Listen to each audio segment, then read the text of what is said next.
di kawasan elit Pondok Indah, Jakarta. Di antara rame-rame megah dan jalanan yang rapi, ada satu bangunan yang berbeda.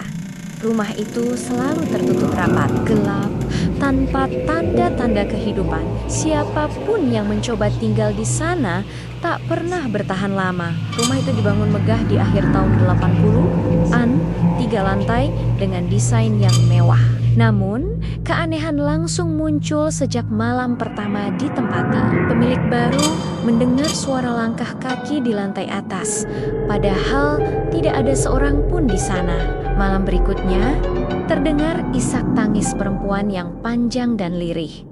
Seolah suara itu keluar dari dalam dinding, tapi saat dicari, sumbernya tak pernah ditemukan. Beberapa tahun kemudian, penghuni lain menceritakan pengalaman yang lebih mencekam. Mereka melihat sosok tinggi berambut panjang berdiri di tangga lantai 2. Wajahnya samar, tapi matanya menatap tajam tanpa berkedip. Setiap malam sekitar pukul 2 dini hari, pintu kamar tidur selalu terbuka dengan sendirinya. Lampu mulai berkedip-kedip, dan suhu ruangan tiba-tiba menjadi sangat dingin, menusuk tulang yang paling menakutkan. Satu persatu anggota keluarga mulai jatuh sakit secara misterius. Dokter tidak menemukan penyebab medis apapun, namun tubuh mereka terus melemah.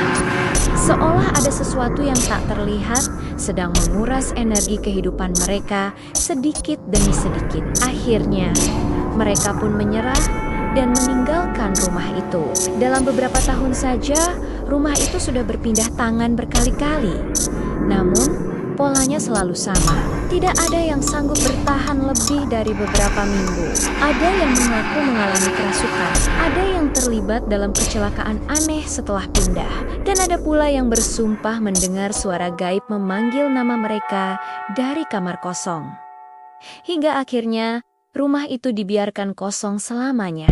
Menurut cerita warga sekitar, tanah tempat rumah itu berdiri menyimpan masa lalu yang kelam. Ada yang percaya dulu pernah terjadi sebuah ritual terlarang di sana.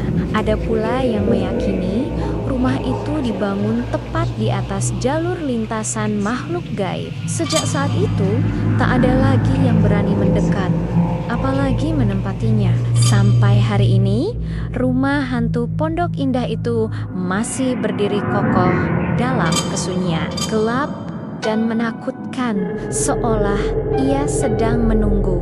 Karena memang tidak semua rumah diciptakan untuk ditinggali manusia, dan tidak semua yang terlihat kosong benar-benar kosong. Menurut kamu, apakah sebuah rumah bisa menolak penghuninya? Tulis pendapatmu di kolom komentar. Jangan lupa subscribe untuk kisah horor nyata lainnya yang belum pernah kamu dengar. Sampai